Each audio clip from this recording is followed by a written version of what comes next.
You are listening to Real Men Feel with Andy Grant. Real Men Feel encourages men to allow and express all of their emotions. Despite what you may have been taught, all emotions do serve you. Real Men Feel is committed to engaging in discussions that most men aren't having, but all men can benefit from. All links mentioned in each episode are in the show notes found on the blog at realmenfeel.org. Now, let's get to it. Hello and welcome to another edition of Real Men Feel. This is your host, Andy Grant. We are recording this conversation in early May. We are still in the coronavirus pandemic. Some places are starting to open up more. People are getting out a little bit all around the country, different states, more to some degree, more and less.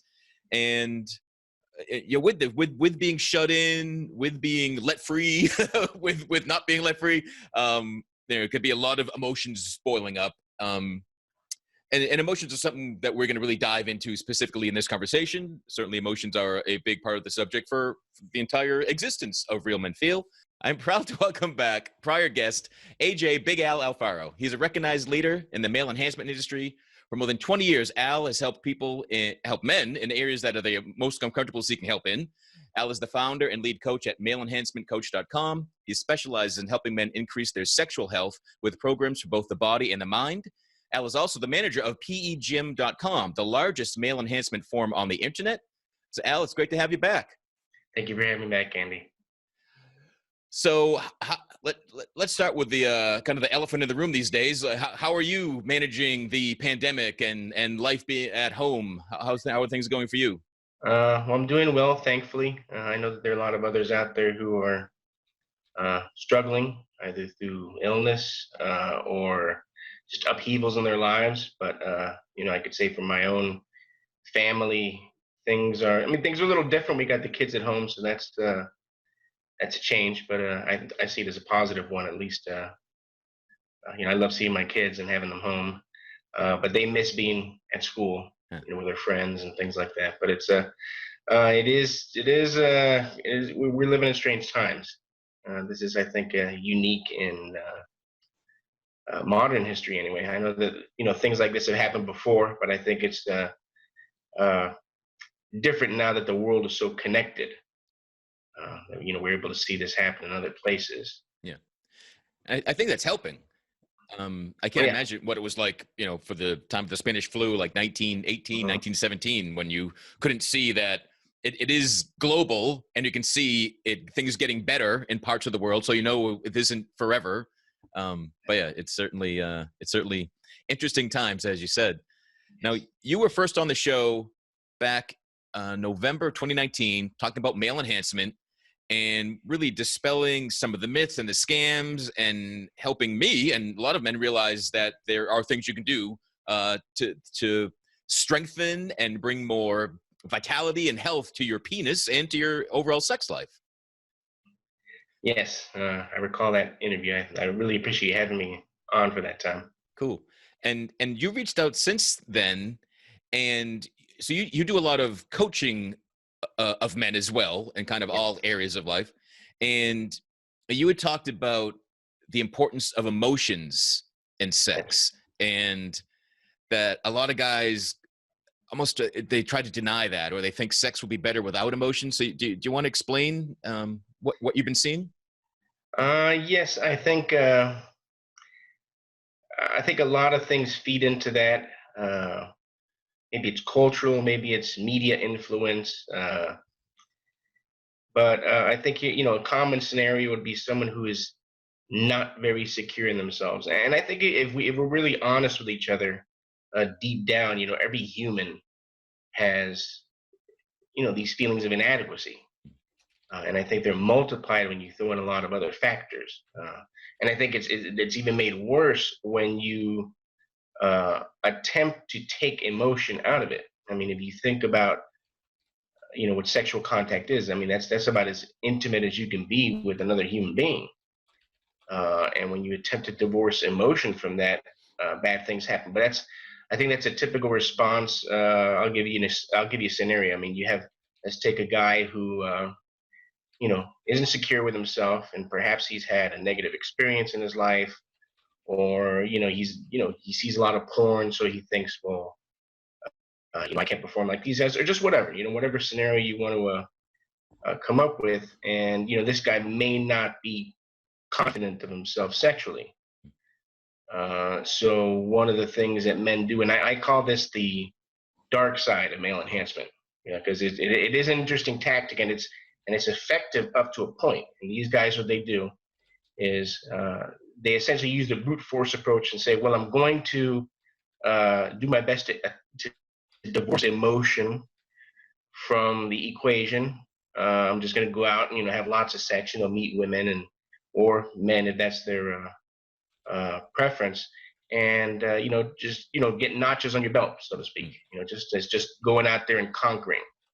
That's the mindset, and you numb yourself emotionally.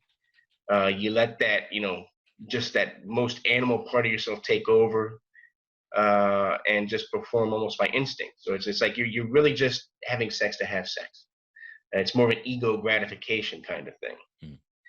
And that works because you get to the point to where you're able to dull your senses enough to where you can do that, and that does work up to a certain point. But the problem with that is the issue that you're preventing to that you're attempting to prevent rears its head when you grow up emotionally and you say, what, I want a more serious relationship. I want something more fulfilling. I'm tired of just going out and doing this. And when you do so, you open your heart again. All of a sudden, that all those emotions that you were attempting to prevent from showing, now they rear their head, and now they rear their head again. And you really haven't solved the problem by doing all of this. Now you have guilt on top of it. And the simple fact of the matter is, the best lovemaking you're ever going to have is when you allow yourself to become emotionally unencumbered. That takes, that certainly takes a lot more courage than just going out there and playing the game and trying to get people into your bed and saying, well, hey, I had sex with one more person today. That makes me a better man. Yeah. And you realize the emptiness of that. Yeah, I find that anytime anyone tries to kind of remove emotions or take emotions out of the equation, whatever the equation is, it's really hiding a fact that there's underlying painful emotions. So it's almost, I refuse to feel my emotions, so I'm going to deny them and go further into this activity. Actually, it's often any sort of addictive behavior. Drink drugs. So you use that, and you use that to take the place of that emotional connection. Instead of emotionally connecting with that other person, you're kind of almost going through a very rough simulation of it, and whether that's sex or alcohol or drugs or whatnot. That's really what you're doing. I think that's the I'm not a doctor, so I can't say for sure, but I think many of them will be that's kind of what an addictive behavior is. You're filling a void in your life. Now, of course, there are drugs and certain chemicals that become physically addictive over a while, and I think so the same may even be said for sex for some people. They get a kind of a high. Well, yeah, just going out there and picking someone up and then having sex and being done with them. Yeah, we can all get the adrenaline, the endorphins, all the chemical releases in our body, the serotonin from an orgasm. We can all be addicted to the chemicals we create, not just external ones we add to ourselves. So no, that's very valid. And I love what you said about it taking courage. And it's I don't want to just sound like judgmental, but in my experience and the experience of men I've dealt with, it's almost like at our most immature, our weakest, our smallest version of what a man could be is that notch in the belt mentality. And just that you said that it is a game, and I'm just going to win one more woman, and I've always wondered how satisfied that makes any person doing that, because the satisfaction seems to be in the bragging to other men. Like if you're having a lot of sex and not telling anybody about it, are you really having a lot of sex? Like it just seemed to be. It's not even the sex itself. It's almost. If I'm deciding I'm not going to risk having emotions with a sexual partner, I'll get my good feeling by bragging about my sexual partners with other guys. Does that make sense at all to you? It does. And what's interesting is very often in that conversation, and I think a lot of guys like to pretend too. Mm, They're not, sometimes they're not bragging about how intimate they were with the other person. They're just mm, bragging about, what they did. yeah. Just the act instead of, uh, what's more important is that, that connection and that intimacy that you can have with someone. Yeah. Yeah. It's almost like, again, that sort of male bonding over that is that connection, because they're not having an intimate relationship in their sexual relationships. Hmm. Do you find that every guy that kind of goes through that period or a phase of just that notion of conquest, does it always end, or are some people like seem really satisfied by that lifestyle? Well, I can't speak for everyone. I could tell you that for some, it probably doesn't end. I mean, you'll have people that'll put that mindset into everything. Whether it's uh, their sex life or their work or whatnot. That when the mindset becomes, well, if I have more of this, it'll be better for me. Instead of, you're focusing on quantity instead of quality. So I mean, I could imagine there's probably men who go through their whole lives doing that. I mean, the problem is that you get to a certain age where that just uh, you would think you grow up, but if you're a 70-year-old guy, you're still trying to go out there and pick women up for one night stands. I mean, that's in my opinion, that's pretty sad. You like to think that most people by that age would have found someone, and you get to a certain point to where, I'm getting older, so, little by little, I'm feeling it. You get to a certain, I think you get to a certain point where you're not thinking along the lines of just, even just the physical act. It's like, you want to have a companion, it's like you're going to be old together. You're going to be cleaning each other's butts. I mean, you're going to be doing things like that. And you can't really do that with someone, you don't trust. And I think that really comes down to that. To be able to trust someone, you have to allow yourself to be vulnerable. Mm, And I think that's where that fear is. Allowing yourself to appear vulnerable. yeah. And so, in your experience talking with guys online or talking with clients of yours, has there been an experience where vulnerability was met harshly, and then the man just shuts that down going forward?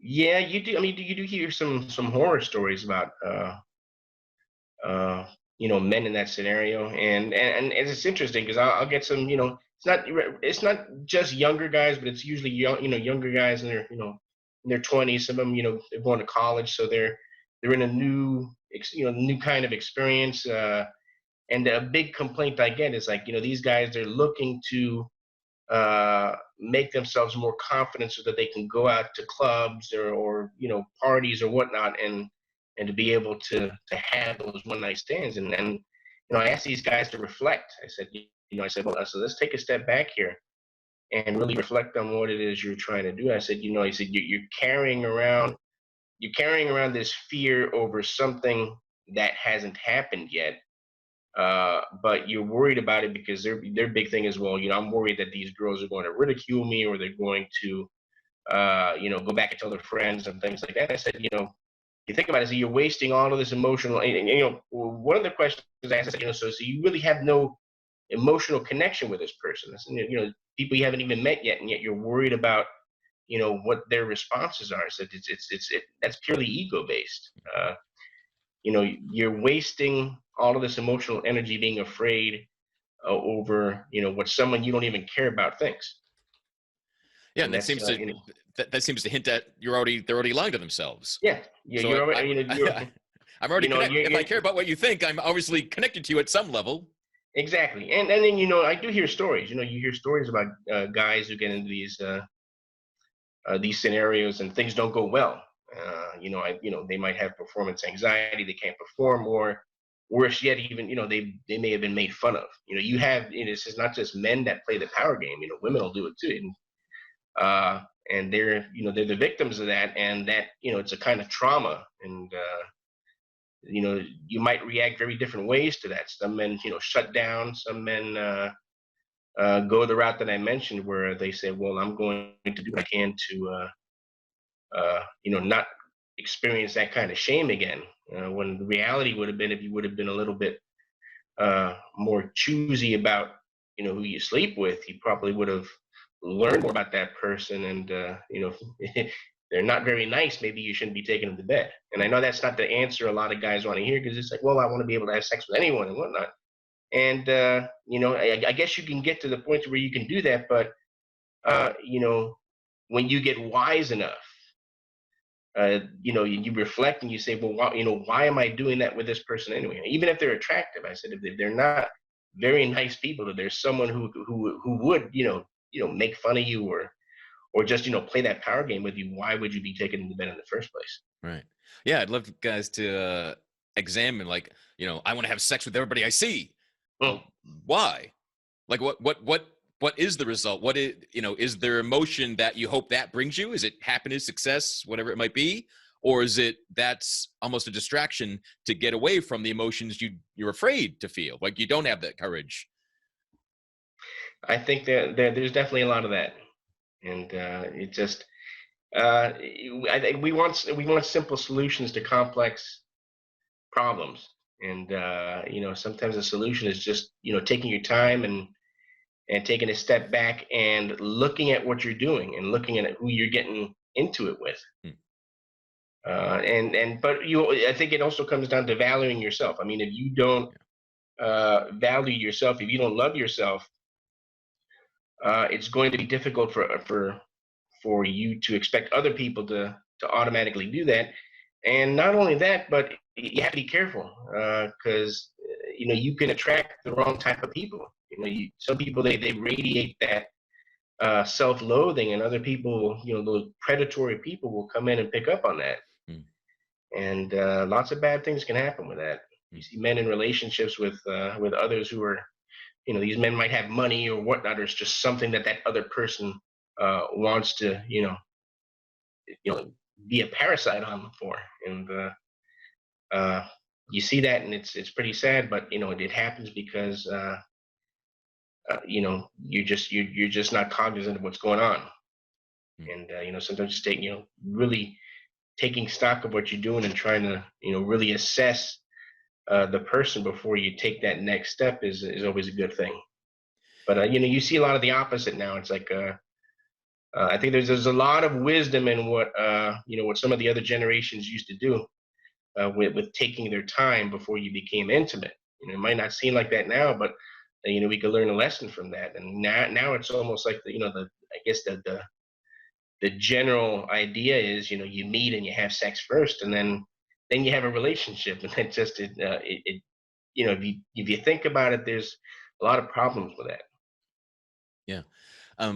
Because really, sex and the intimacy, it's not just about procreation, right? It's about feeling connected to another human being. It's about building Yes. community. It's about all those positive emotions that can arise from sharing of yourself. Yeah. And From you, yeah, it's all denied. you talk about the creation of the human family. I mean, that's what starts it. And when you trivialize that, again, lots of bad things can happen. Hmm. What do I mean, like, what do particularly young men, what is their reaction to being told that sex is better if you actually take the time to care about who you're with? It's better then. What do they laugh it off? Do they believe you? Well, I mean, again, you get all sorts of reactions. Some of them are kind of wild when they're able to take an objective look at what they're doing. It's like, wow, I didn't realize that I was thinking this way. I said, it's just, it's like they've been programmed to think otherwise. And some of them wake up from it, and they say, well, I'm unhappy because I'm pursuing something empty. And some of them wake up. Others say, well, I don't care. I want to fulfill that part of my ego. And again, I mean, there's different ways to do that. But my goal as a coach is to help men towards their goals. But honestly, what I'm trying to teach them at the end of the day is self mastery. And as long as you're as long as you're letting the little mind run the big mind, you're not going to have that. Right. Yeah. In my tradition as a healer and with the modern mystery school, the big thing goes back to greed. It's not a new thing, but the ultimate existence is to know thyself. Yes. And if you can't stomach knowing your own emotions, then you can never know another person. You just keep, it's almost like you keep expanding your universe of ignorance by refusing to look at how you feel and how you not feeling is affecting the other people in your life, even if it is someone that you just cross paths for one night. Yeah. But it's almost like a sickness in a sense, because it's like it takes two to play that game. It's I mean, not that you don't see those imbalances, but when you have one person who's willing to really open themselves, and and that wants that intimacy, and the other person doesn't, they're still stuck in, and for whatever reason they may be afraid. They may be afraid to really let their guard down, and I mean, that's understandable. But there's going to be that imbalance. I mean, you both have to want, more or less want the same types of things. Right. If you're in a relationship with a person, and you're in it for one thing and they're in it for the other, there's going to be problems. I mean, there's obviously going to be discord there. Yeah, I find the bigger there's some men that know what they want and they're open about it. Like, hi, how you doing? I just want to have sex. Great, let's do it or not. And other men will lie and manipulate and let people think they want a relationship when they have no interest in one. Yeah, that's I think that's very dangerous when you do that. Yeah. Oh yeah. Yeah. I mean, you're because at that point you're not just denying your own feelings. You're really risking, that the harm that you might have felt that is leading to this behavior. Now you're intentionally inflicting that trauma on someone else. You're taking advantage of someone else's vulnerability. You're breaking someone else's heart intentionally. Yeah, when it comes to things like that, that's when you really start causing a lot of problems. Not everyone's going to react in a nice way when you do that. But you take into account that when you do finally let that guard down, and the other person is on they're on the same accord, you're able to have the best lovemaking you can ever have. I mean, you get to a point to where you're not worried about techniques. It's like you and that other person are so emotionally synced that it's wonderful. I mean, and that's when she's able to let her guard down, and that's something about women. I mean, when they're able to really let that guard down, and and they feel they're desired, and they're experiencing that from their partner, that's it becomes easier to achieve orgasm too. Yeah, I think when you don't care about the other person, it's just performance. Like you're just an actor. You're just going through the motions with the goal of she'll go home and like say, "Wow, that guy rocked my world." And like you're not in that moment. I can't imagine that there's much enjoyment from that.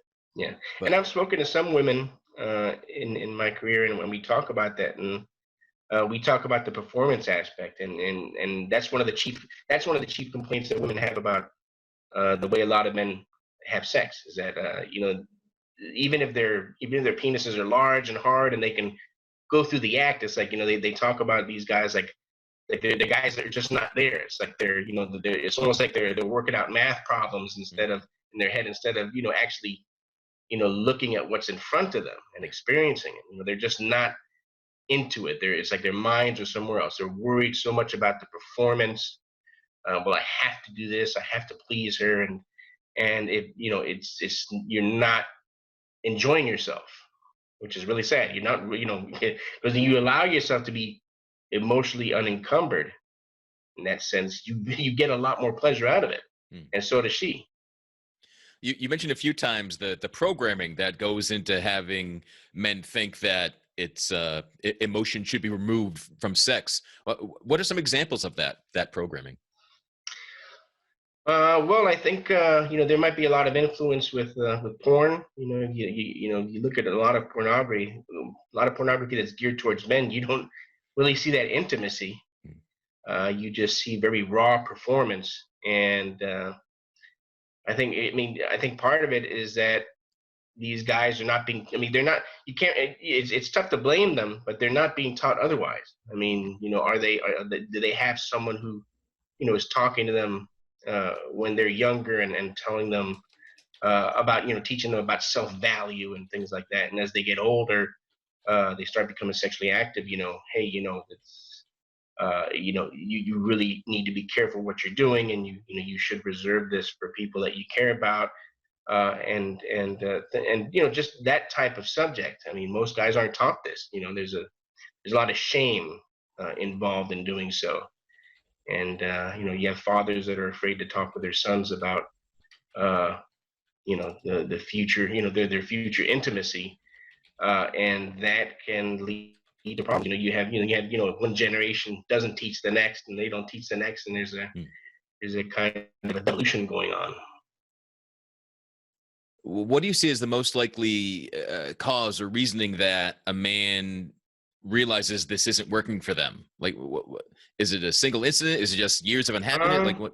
I think it's just that lack of fulfillment. I mean, I've talked with a lot of guys who have gone to that dark side, and I mean, they get proficient, and some of them can fake it. Some it's like they see themselves as like, I see myself as like I'm playing a game. I'm not, I don't care really, I'm not allowing myself to care for this person. It's almost, it's like I'm just playing this game. I'm doing it solely to, see myself as this really great lover.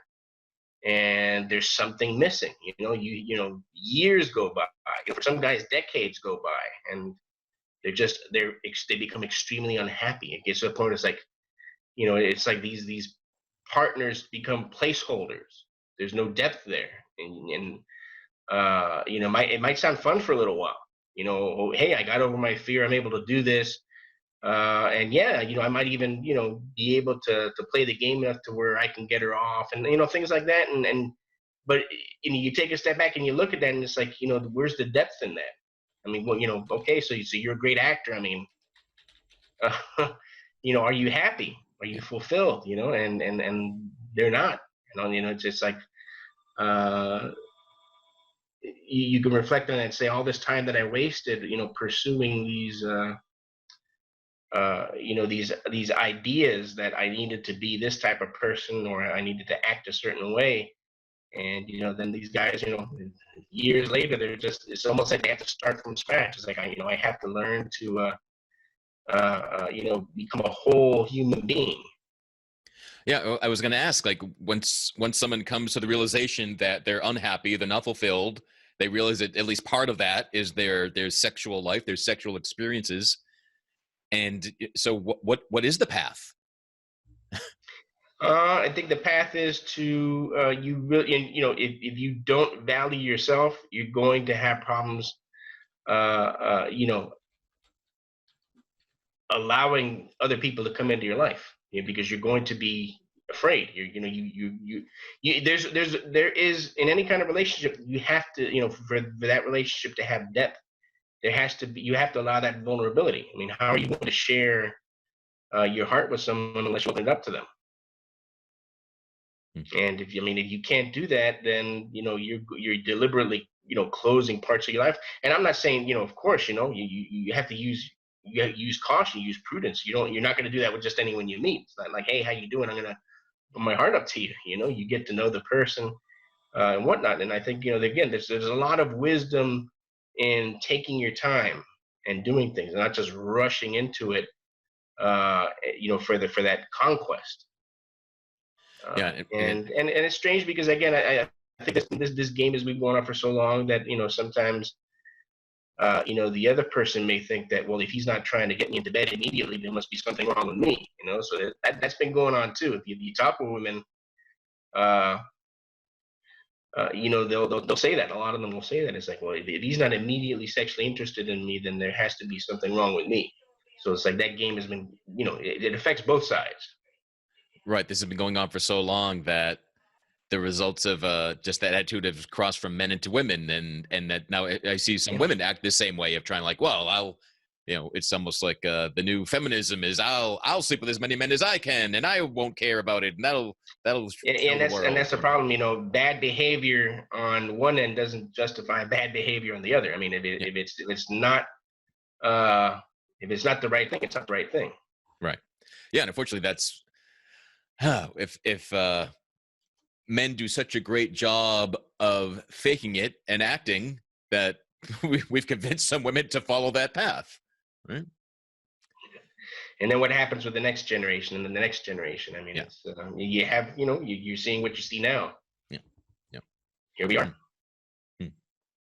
So it's one of those things where either and it's it may not be everyone, but enough people wake up to what's going on, and they stop playing a certain game. They stop sharing in that destruct. I like to see like a destructive group reality. Like it's almost kind of like a group mind kind of thing. Yeah. You can feel it. And then you have to get smart enough to stay away from that.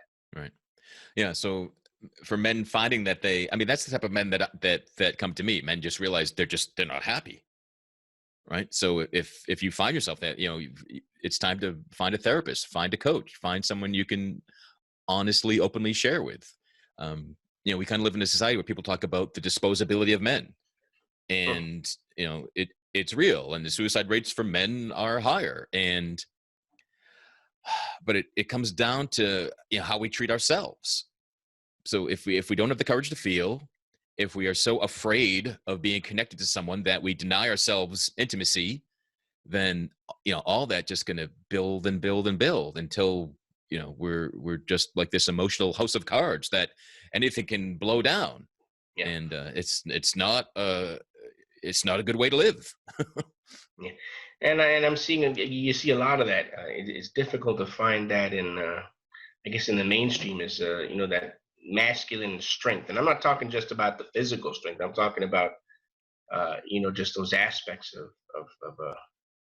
of courage and of wanting to do the right thing. Especially be a good father. Things like that. It's hard to see that. You turn on your TV and whatnot. It's hard to see good role models for that. And then you have children that are being practically raised by their TV sets or whatever it is that they're watching nowadays. You don't have those good examples. If you don't have a good example in your life, I think that's what's important too. You don't have a good example in your life. You go. As a child, you're going to be easily influenced by other examples. Yeah, and when you don't have a strong sense of self-worth, if you're really afraid of being hurt more so than feeling the joy or happiness of connection, then you go the path of least resistance. Yes. And that's playing the game and going along with what other guys who aren't willing to feel will tell you the way to go is. Yeah. And it's just a vicious cycle. Yeah, I mean, it's a double-edged sword, with our technology and our comforts. I mean, we live better, I think, than any generation in history. I mean, if you go back a few hundred years, I mean, even the kings of those days couldn't, they wouldn't be able to conceive of what the average person has access to. If you talk about material comforts, but when you give up your birthright of just human endurance. I mean, there's no other mammal on the planet that can endure what humans can endure. I mean, we're geared towards stamina, toughness, and toughness involves being able to put up with difficulties for prolonged periods of time and to be able to see ahead. That's why you even today you have people in who live tribal lifestyles. I mean, a well-conditioned person can outrun an antelope over a few days. We can do that. We have that capacity. But you give up that birthright for comfort, and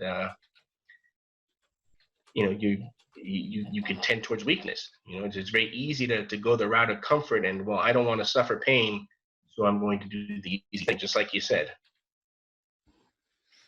Yeah, and with the pandemic, with so many people, just being stuck at home for probably longer than they've ever been in their lives.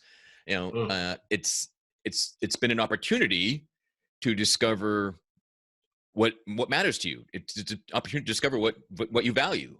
And if you're a single guy, you've been home alone, and you're just like, oh, I just want to go out there and screw somebody, Mm. or is it, wow, I desire connection. I wish there was someone I cared about that I could call, and I invite each guy to, like, what's your experience been, and be willing to be honest with yourself. And you don't have to go brag about it or tell anyone about it, but just be willing to feel it and be honest with yourself. What are you discovering matters to you? What is important to you? And is it time to live your life a little different way, perhaps?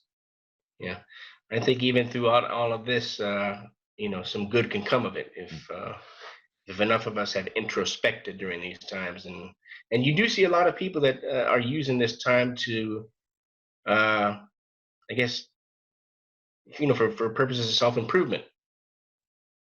There's only so much Netflix that you can watch. Only so many games that you could play. You get to a point to where you say, I want to do something productive with this time. Mm-hmm.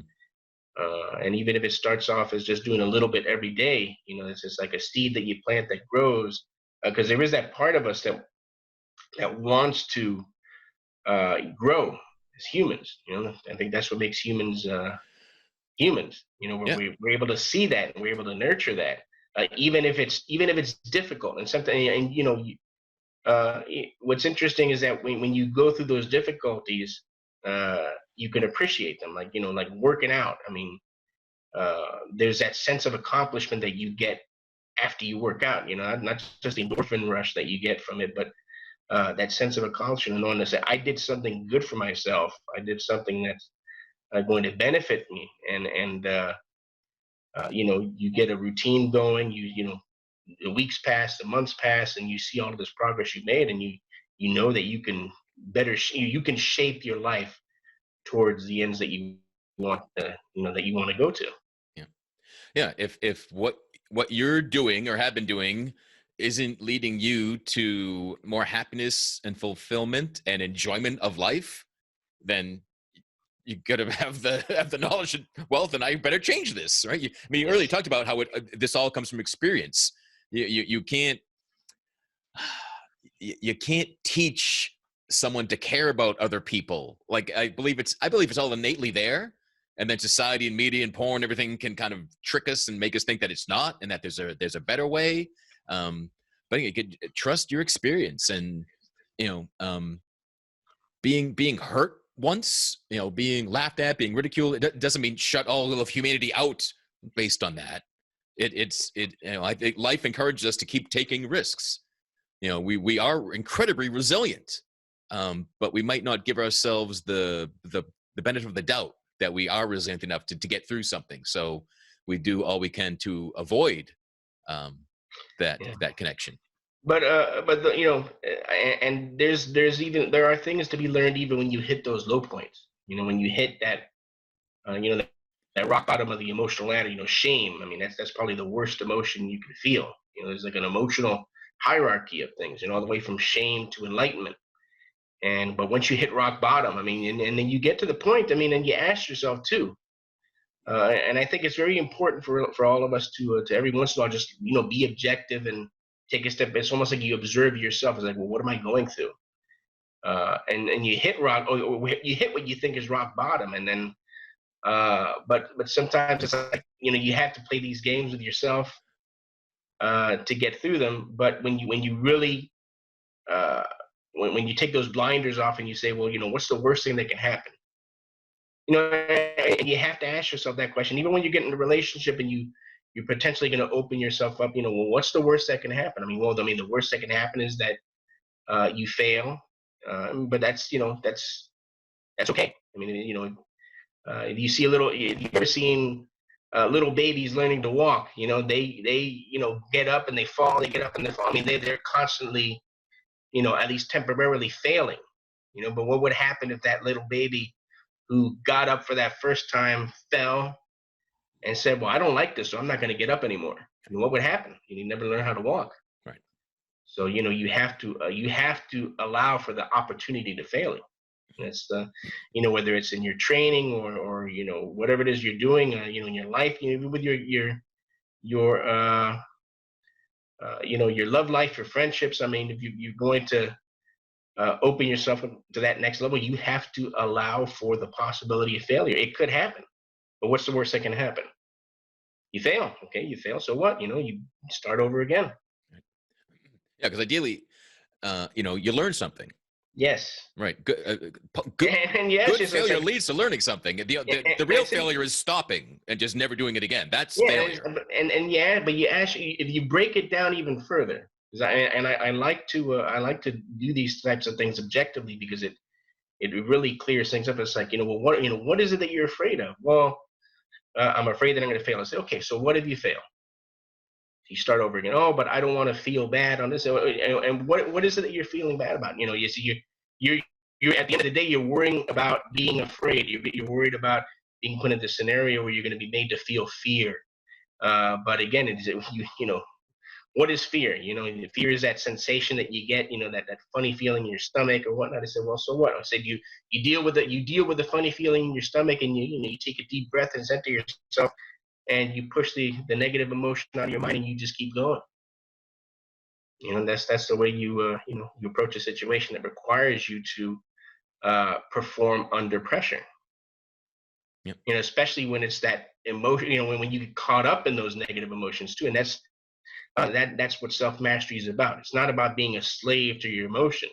I mean, there's nothing wrong with emotions. I mean, emotions are important. I mean, that's they define our experience, and they teach us. But we can either be a slave to them and be afraid of achieving certain depths, even if they're not pleasant, or we can attempt to master ourselves and have richer lives, and understand that there are going to be things that we're going to try that may not go our way, but that you risk that.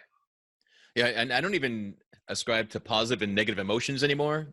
Like in my experience, all emotions are positive because they're giving you information, and if you follow it, if you accept it, so what shame and guilt and fear, it's all telling you that you're not in alignment with your highest self, with your highest good, with your potential. So if let's stop doing the things that are bringing me all these horrible feelings that I don't like, and you got to change course. And emotions just don't come out of nowhere, right? Our thoughts and our actions lead to our emotions. So if you don't like what you're feeling, then you got to look at your thoughts and actions. And I like the way you said that about positive and negative too. I mean, I think from one perspective, it's easy to group emotions in that context. But I like to look at it. It's almost like water. Emotions are like water. The water is neither good nor bad, but you have different states of water. I mean, you have, below the freezing point of water, you have ice. But above the freezing point, and that could be seen as those, what we call negative emotions, like fear and guilt and anger and hatred and shame. Excuse me. But once you get above that freezing point, then you cross from those negative emotions into courage. It's interesting because it's like there's a balance. It's like on the what we call the negative side, that frozen side, is pride, and that's the first emotion. That's the first what we call negative emotion that starts to feel good. That's when you actually start to feel good. But it's kind of like a false feeling, because you are feeling good about certain superficialities. Whereas courage is kind of like the inverse of that. Courage is not necessarily pleasant emotion, because it's an echo. You still have that echo of fear there, but it's that party that says, I'm going to surpass that. And that's what makes it a beneficial emotion. Yeah. All emotions serve us, right? Yes. It's our navigation system. But yeah, to act a different way, just to cut off some portion of emotions, or you're just cutting off your life. Your life experience is diminished. If any guy out there is still like not buying this, if you don't think that caring for someone, if you don't think that letting your emotions flow makes sex better, experience it. You got nothing to lose. Like, try that. Find someone to actually care about them for a little bit, right? And I'm not saying relationships have to last years and years. A weekend, a week, a month, months. But as opposed to just not even when you treat a human being like a blow up doll, like what value, what did you get out of that? I really don't know. That has never called to me. I've always wanted the connection. I've always wanted to know people, to have. I've always valued intimacy more than the sexual act itself. So yeah, I don't know how I got that way. I don't know how I survived the world of porn and everything, and still cared about that, but I did. And I just invite guys to realize that, yeah, if you're not fulfilled, if you're not happy, be willing to make some changes, right? Because you're worth it. But you have to make those changes. Oh yeah, it's not gonna happen to you. All the women you've cast aside aren't gonna make a support group and come track you down and try to convince you to feel and open your heart. Maybe that has happened for someone. I don't know, but I certainly not have heard of that story. Maybe that's the new romantic comedy that will come out of the pandemic. If you see someone posting on like PE Gym and they're really talking about just how empty, how they've been living this life, and they're not, they're kind of giving up on everything. What's your advice? What is something to look at? What is something to change? I like to bring them back to to what we were talking about earlier. It's like what are your goals? And when you begin, it's like you have to ask you ask the question behind the answer. It's like, because it's easy to say, well, I want a bigger penis. Well, and I'm careful too about because I mean, this is going into this can be painful for some guys. And if it's if I get a client who signs up and I use certain criteria in the questionnaire to see where they're at, and then to make certain recommendations. If they come across someone who they're not having emotional problems, they're just looking to add a few inches or just be better lovers, in the with better endurance or whatnot. That's one thing, but guys are pretty open, and it's interesting how I guess they can be very open with this service, because there is that kind of anonymity there, and they open their hearts enough to say, well, I've had negative experiences. I'm worried that this is going to happen and whatnot. That's where you have to get in a little deeper. Now, and I'm always very careful too with certain people, because, and I tell guys this, I said, male enhancement is not a substitute for mental hygiene. If you're someone who's extremely depressed or you're suicidal, this is probably the last thing you want to do, because because you're very fragile, and the fact of the matter is that the penis does not respond well under a negative emotional cloud. So I mean, if you're trying to do this and you're severely depressed or whatnot, that's going to be something else you're going to fail at. And I know we talked about transcending failure, but that there's a time and a place for things. And if you have those serious emotional issues going on, you are you're definitely advised to seek professional help. You need to get that taken care of before you even think about doing anything like this. You have to get you have to get your own house in order. Right. So contrary to popular opinion, a bigger penis does not cure all mental health. No. Okay. No, that's not going to do that, and it's going to be difficult for you to try if you're extremely depressed too, because again, if you can't get an erection under your own power, or even if you're doing, even if you're capable of it, but and I go through this with some guys. It's like some of these guys, they don't like training because they say it reminds, every time they train, it reminds them of how inferior they are. That's someone who really should be taking care of some more important issues first before they get into this. I mean, I tell guys, I said, I say, well, you should, it's normal to have some feelings of inadequacy. I said, but they should be manageable. I said, if you're of the type who, if you're breaking down crying because, you hate yourself or you're suicidal, I mean, you need to get a level of help that this type of training isn't going to give you. That's someone who needs, professional help. And we recommend that for, because we do have some guys who, come on the forums and they're suicidal or extremely self-loathing, and they need to get help in that area first, because that's, the problem isn't their penis. They got more serious things going on. But if they are at a point to where, they're, whatever insecurities they have are manageable, and they could train under, a positive emotional backdrop, then the training can be productive. And we do teach what's called emotional visualization exercises, especially during your stamina training. What we tell these guys is that, you want to, when you're leading up to training and when you're training, you want to make sure that the mindset you have is, at the very least, neutral. At the very least, completely, neutral. And then what you should be doing is that, during your training, you want to induce feelings of confidence, just that, just being unencumbered. So, when you're performing certain movements, you can enjoy the tactile experiences of them.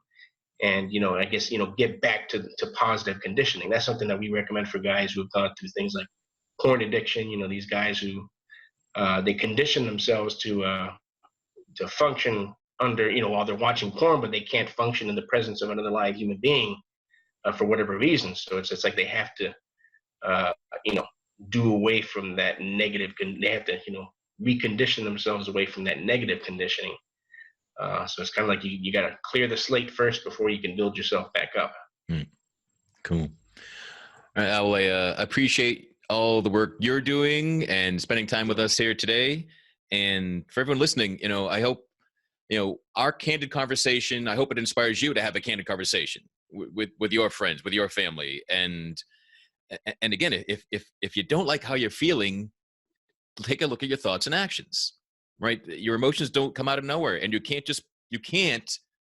try, but you can't for a long term bottle up and just deny your emotions. They will be felt, right? Just because you're not consciously feeling them doesn't mean they're not there. And they'll come out in really dysfunctional ways, distorted ways that just don't serve you. So, just, follow our lead, right? Be willing to have an intimate relationship with yourself first before you can have one with anyone else, right? Know thyself, examine yourself, see what values you have, be willing to feel that old hurt that shut you down long ago, perhaps. But until you feel it, until you acknowledge it, you're just you're depriving yourself of not just a better sex life, but a better life. Cool. I agree. So Al, where can people go to learn more about you, what you're up to? Like you mentioned earlier, the PE gym, I'm always on there. I'm on there usually 6 days a week, sometimes more. Maleenhancementcoach.com is a service that I offer for coaching. I've also written a book, The Ultimate Guide to Male Enhancement, and that can be seen at ultimatemaaleenhancement.com. And there's dashes, so there's ultimate-male-enhancement.com. Cool.